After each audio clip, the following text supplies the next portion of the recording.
Halo Bray, kembali lagi di gaptek.id. Jadi gua pingin ngelanjutin pembahasan gue mengenai iPhone 15 ya. Setelah sebelumnya di minggu lalu tuh gue sempat ngeberitain peluncuran iPhone 15 dan juga iPhone 15 Pro. Gue pingin ngelanjutin pembahasan mengenai di mana iPhone 15 Pro ataupun Pro Max itu bisa memainkan game AAA karena muncul perdebatan yang lumayan heboh nih tentang Apple yang bikin statement bahwa mereka pengen bawa game PC itu ke iPhone. Jadi entah diporting atau dibikin ulang atau gimana. Perdebatannya ini lebih ke arah skeptis sih. Banyak yang skeptis bahwa ya nggak percaya gitu kalau iPhone tuh bisa ngejalanin game AAA. Dan kalau gue sih jujur aja, gue percaya aja kalau iPhone bisa ngelakuin hal ini. Bukan karena chipsetnya yang semakin kencang. Ya, chipsetnya semakin kencang. Tapi gue bakalan bahas deh di video ini kenapa gue nggak seskeptis itu dengan Apple dan juga iPhone 15 Pro ataupun Pro Max yang bisa menjalankan game AAA. Sejauh ini sih udah ada 3 title ya, ada Resident Evil Village, ada Assassin's Creed Mirage, ada juga Death Stranding ya. Kalau game-game lain sih dari developer atau publisher lain, gue belum tahu tuh update-nya kayak gimana, bakalan ada lagi apa enggak. Tapi sejauh ini 3 itu yang bakalan rilis di tahun 2024 awal katanya. Awalnya juga banyak yang ngira ini tuh cloud ya, atau memang dibikin khusus versi mobile-nya yang memang jauh berbeda sekali dengan versi yang ada di PC ataupun di konsol. Tapi ya memang ternyata statementnya itu bakalan jalan native gitu di iPhone. Padahal gini loh ya, SoC yang kecil itu sebenarnya memang ya udah capable banget untuk menjalankan game AAA. Kenapa gue bilang seperti itu? Kita nggak ngebicarain mengenai smartphone dulu deh untuk SoC-nya. Kita ngomongin Nintendo Switch aja dulu ya. Nintendo Switch itu hadir di tahun 2017 ya. Dia pakai chipset Nvidia Tegra X1 atau X1 ya. Nvidia Tegra X1 ini kan SoC-nya juga udah lama. Bahkan teknologinya itu fabnya masih pakai 20 nano dan juga 16 nano. Itu udah jadul banget. Nintendo Switch itu udah capable enough buat ngejalanin game-game AAA di resolusi 720p atau 540p yang di upscale. Contohnya misalkan kayak apa? Crysis Remaster, GTA 5 juga bakalan masuk. Mortal Kombat 1 juga bakalan masuk ke Nintendo Switch. The Witcher 3 udah ada. Dan masih banyak lagi game AAA lain yang memang bisa dijalankan di Nintendo Switch.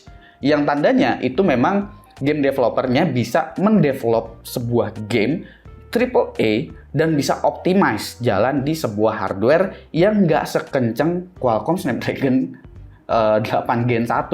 Kebayangkan sekencang apa Qualcomm Snapdragon 8 Gen 2. Itu udah lebih kencang daripada si A16 Bionic punya iPhone 14 Pro ataupun iPhone 14 gitu.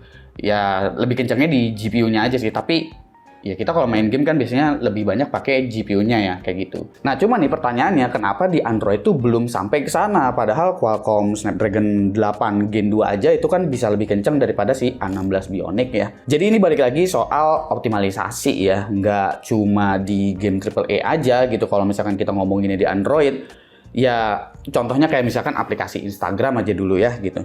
Aplikasi Instagram itu kan dulu orang sampai rela beli iPhone cuma karena optimalisasinya, dimana di iPhone tuh untuk IG Story dia bisa langsung jalan 60 fps sekali rekam lewat aplikasi Instagramnya, tapi di Android nggak bisa gitu, kalau di iOS langsung bisa. Nah, begitu pula ini bakalan kejadian juga di game, karena permasalahan dari Android itu sebenarnya semuanya sama. Dimana untuk smartphone-nya Android ini dia punya chipset yang segitu banyaknya, brand partner dia juga banyak banget, habis itu UI dari masing-masing si brand partnernya ini juga banyak, UI OS-nya. Kalau kita ngomonginnya optimalisasinya di Apple itu kan device-nya ya cuma iPhone untuk smartphone mereka. Chipsetnya ya chipset Apple semua gitu, OS-nya cuma iOS doang. Jadi kalau misalkan mau dioptimalisasi di Apple, si developernya jauh lebih mudah gitu ya. Ngerti nggak? Jangan minta iPhone ya, mahal. Apalagi kalau misalkan lu mau ngomongin optimalisasi game AAA di Android, yang dimana game AAA itu pembuatannya juga jauh lebih kompleks lah daripada aplikasi-aplikasi lain. Rasanya tuh si developernya juga ya lebih mending bikin game yang free to play, dibikinnya lebih mudah juga untuk game mobile, dan ada in-game purchase di dalamnya gitu, lebih jauh menguntungkan ketimbang ya bikin game AAA yang memang sesulit itu, lebih sulit bikin gamenya, belum lagi storyline-nya segala macam. Ya intinya lebih ribet lah, dan dapat cuannya juga belum tentu karena harus beli kan gamenya rata-rata. Biasanya beli game berapa? 500.000, 1 juta gitu. Itu belum tentu ada minat ya di mobile, di pasar mobile ya maksud gua. Tapi kalau misalkan di smartphone gamenya free tapi ada in-game purchase gitu, macam kayak jual beli skin dan segala macam, itu kayaknya bakalan lebih menguntungkan karena lebih banyak penggunanya rela untuk in-game purchase seperti itu daripada beli game yang harganya udah langsung tinggi. Iya nggak? Terus ekosistem berlangganan pun kayaknya di Android itu memang belum kelihatan ya. Ada namanya Google Play Pass sih itu ya untuk berlangganan kayak gitu, tapi ya itu cuma untuk ngilangin iklan dari free game yang ada di Play Store. Tapi untuk yang benar-benar ngimbangin macam kayak di Apple Arcade, yang dimana ada game-game premium di dalamnya, selain soal bebas iklan, itu kayaknya belum ya di Android. Kalau misalkan kalian tahu, coba aja komen di bawah. Samsung seinget gue ada deh ya, tapi bukan dari platform Android-nya, si Google Play atau Play Store-nya gitu ya. Tapi ya dari brand masing-masing gitu yang ngadain. Itu pun kalau Samsung kayaknya bukan kayak gitu juga deh. Kayaknya cuma cloud aja. Nah kalau kita ngomongin Apple Arcade juga gua rasa kayaknya si Apple tuh memang lagi pengen ngeseriusin si Apple Arcade ini. Kan si Apple Arcade tuh harganya 69.000 ya per bulan. Itu kalian dapat ratusan game premiumnya mereka, bebas iklan juga dan bisa dimainin online ataupun offline kayak gitu. Ada cloud gamingnya juga kalau nggak saya, dan dia juga kan udah sempat bekerja sama Sony PlayStation ya untuk ngebikin namanya Backbone One, di mana Backbone One itu kalian bisa main remote play untuk PlayStation. Cuman problemnya adalah itu remote play. Ya remote play itu kan ya lu nggak main gamenya secara native gitu. Siapa juga yang mau beli sejuta tapi tujuannya lu cuma untuk remote play dan lu harus punya konsol PlayStation-nya gitu untuk maininnya. Gua rasa nih si Apple tuh tahu gitu bahwa ya mereka nih berpotensi nih untuk ngebikin game AAA itu jadi optimize di device mereka, sehingga ya mereka pengen masukin itu, dan ini kemungkinan besar bisa berdampak juga ya dengan si Backbone One-nya.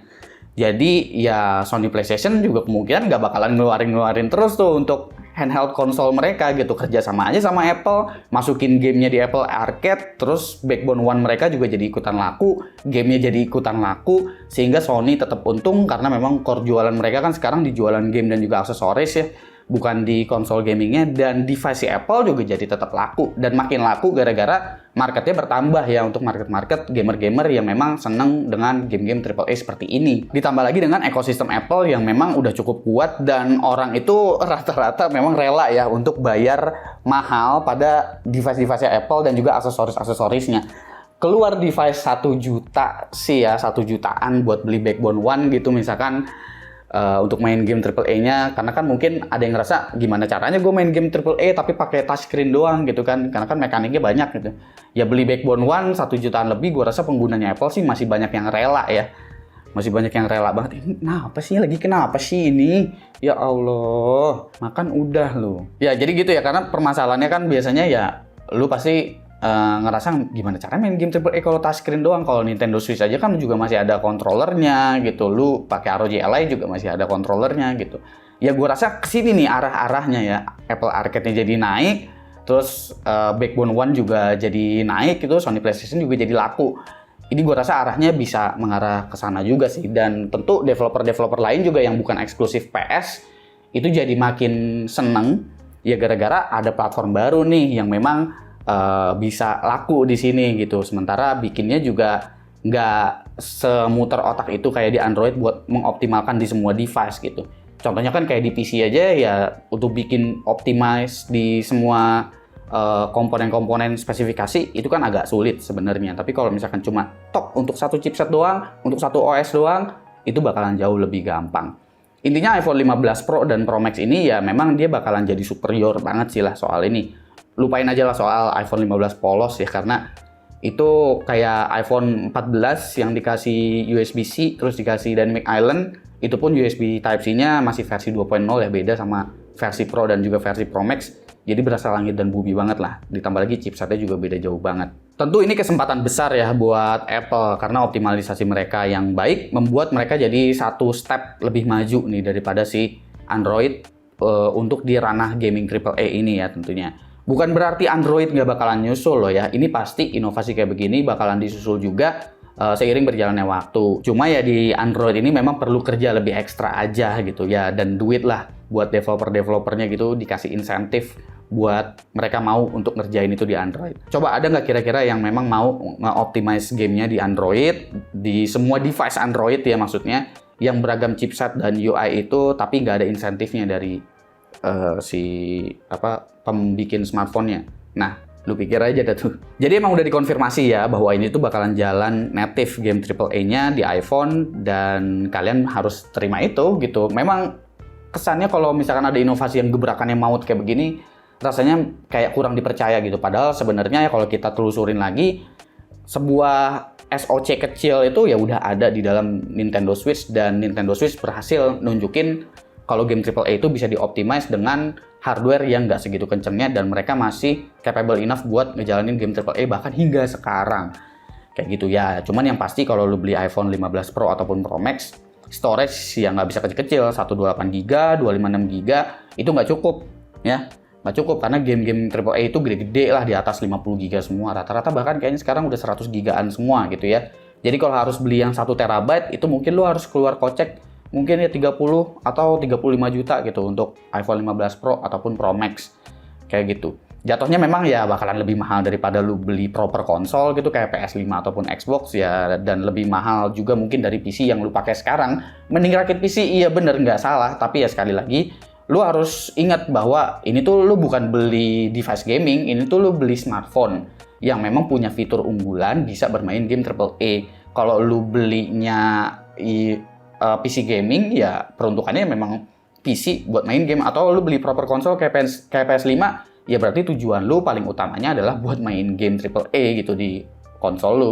Kalaupun lu pengen yang pengen bisa semuanya gitu kayak beli laptop gaming, PC gaming atau handheld PC, ya lu bisa semuanya tapi dengan budget yang lu keluarkan pasti semuanya berimbang. Kayak misalkan lu beli ROG Ally harga ya 12 juta gitu katakanlah. Tapi semuanya kan pasti berasanya tuh kayaknya nggak pol-polan gitu. Lu main game AAA ya bisa gitu, tapi ya nggak mentok semuanya juga kayak di PC, meskipun itu adalah PC sebenarnya. Tapi kalau lu pakai buat productivity juga itu nggak maksimal karena ya layarnya kecil, semua fontnya tulisannya tuh kelihatannya kecil-kecil dan kontrolnya juga ribet. Lu harus colokin ini itu lagi. Kalau pakai D-pad ataupun pakai analog, ya lu bakalan berasa ribetnya kayak gimana gitu kan. Jadi sebenarnya pilihan aja. Kalau ditanya ini bakalan matiin PC atau enggak, ya enggak. Ini bakalan matiin handheld lain atau enggak, ya enggak juga. Karena beda peruntukan. Kalau lu belinya iPhone, ya lu beli iPhone. Ini adalah smartphone yang punya fitur-fitur tertentu selain kamera dan segala macam. Dan salah satu fitur tambahannya adalah bisa main game AAA. Kayak begitu. Ini gue sampai capek nih ngomong gara-gara gue ngulang-ngulang mulu. Kalau kalian sebenarnya misalkan punya duit gitu ya, duitnya berlebih, kalian bakalan beli nggak iPhone 15 Pro dan kalian bakalan main game AAA nggak di iPhone itu? Lihat-lihat aja dulu ke depan. Yang penting ini udah ada pembuktian baru dari Apple bahwa mereka ya bakalan serius kelihatannya di sini, dan gua rasa kayaknya bakalan dimasukin di Apple Arcade-nya sih. Entah gamenya nanti bakalan ada yang beli juga atau enggak, tapi kayaknya sistem subscription itu yang bakalan lebih menguntungkan untuk Apple dan juga rekanan-rekanannya nanti.